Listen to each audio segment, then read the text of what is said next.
रुपाली चाकणकरांकडून राष्ट्रवादीच्या महिला प्रदेशाध्यक्षपदाचा राजीनामा। अत्याचारी अशोक खरात प्रकरणात चाकणकरांना दुसरा धक्का। उपमुख्यमंत्री सुनेत्रा पवारांकडे राजीनामा सुपूर्द। बोंदू खरात हवाला रॅकेट चालवत असल्याची सूत्रांची माहिती। दुबईपर्यंत पैशांची देवाणघेवाण होत असल्याचं समोर।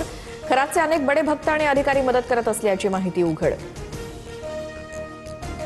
खरात प्रकरणात सुनील तटकरे आणि चाकणकरांना सह आरोपी करा, विकास लवांडे यांची मागणी। तर विरोध करणाऱ्या कोकाटेंना मंत्रिपद देऊ नका असा आग्रह खरातनं तटकरेंना केला। लवांडे यांचा गंभीर आरोप। देशात लॉकडाऊन लागणार नाही, टीम इंडियाप्रमाणे आपल्याला काम करायचंय, संकटांचा यशस्वीपणे सामना करू। मुख्यमंत्र्यांसोबतच्या बैठकीत पंतप्रधान मोदींचं वक्तव्य। नागपूरच्या काही भागात 12व्या दिवशी घरगुती गॅस सिलेंडरसाठी गर्दी। एचपी गॅसच्या गोडाऊन बाहेर पहाटेपासून रांगा। छत्रपती संभाजीनगरमध्ये बुकिंग करूनही गॅस मिळत नसल्यामुळे नागरिक हैराण।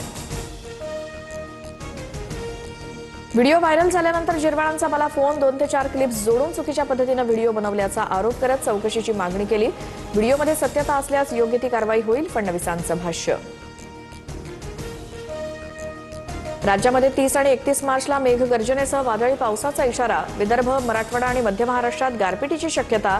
कोकण आणि गोव्यातही पावसाचा अंदाज।